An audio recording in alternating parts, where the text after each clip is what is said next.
እንደዚህ ሰብሰብ ብለን እነሱም ገብተው እኛም ሚዩት ሳናደርግ እነሱ የሚናገሩትን ህዝቡ እንዲሰማ እነሱ ሚዩት ሳያደርጉ ጭቅጭቅ ብቻ ሳይሆን እስኪ ስብከትና ስለ ኢየሱስ አውራ አሪፍ ርዕስ ስለ ኢየሱስ ነው እኮ ስብከቱ ስለ ኢየሱስ በቃ ስለ ኢየሱስ በሙሉ አኬም መጥቶ ይናገር፣ መዝሙር አይደል መጥቶ ይናገር፣ ልደተ ቃልም ይናገር ስለ ኢየሱስ ክርስቶስ ማለት ነው። በፓሽኔትም ይስበኩ፣ ተለሳልሶም ያውራ፣ በመንፈስ ቅዱስም ሆኖ ያውራ፣ በራሱም ሆኖ ያውራ። ትውልድ እስቲ ይስማ፣ በእውነት ትውልድ እስቲ ይስማ። ግን አንድ ነገር ምነግርህ መስበክ ስንጀምር ህዝቡ እነሱ ጋር ያለው እንዳይሰማ ሚዩት ያደርጉታል ማይኩን። እንዴ እዚሁ ቁጭ ብለን ህዝቡን እናስበላው እንዴ ነው ብለው ምን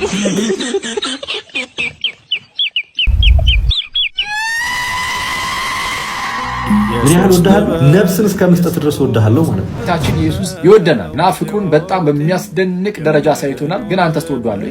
ምን ያህል ትወደኛለህ ብለህ ብትጠይቀው እየተራብኩኝ አንተን ግን እያበላሁ የዘላለም ሕይወት እወድሃለሁ ይላል። አሁን ክርስቶስ ስለወደደ ብቻ አይደለም ማለት ክርስቶስ ስለወደደ የመዳን መንገድን እርሱ በቃ ስለወደደ ብቻ አንተ ስለወደድከው ሳይሆን እርሱ ስለወደደ የመዳን መንገድን ከፍቶልሃል። አንተ ደግሞ ክርስቶስ ኢየሱስን ወደው ደግሞ ልትከተለው ይገባል። ባትወደው ግን ትጠፋ ዘንድ አለ። ክርስቶስን ባትወደው ትጠፋለህ፣ እንጠፋለን። ጌታን እርሱም ክርስቶስ ኢየሱስን የማይወድ ቢኖር የተረገመ ይሁን ያለው ለዛ።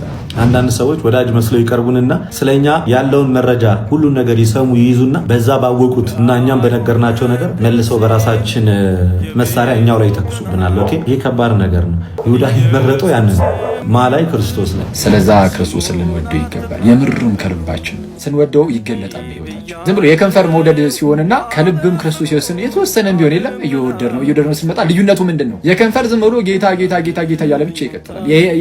የምርም ከልብ ሲሆን ደግሞ ከልብ ክርስቶስ ኢየሱስን እንደው የተወሰነ ቢሆን እየወደድነው ስንመጣ ምን እየሆነ ይሄዳል? የሚወደኝ ቢኖር ትእዛዜን ይጠብቃል አይደል ያለው።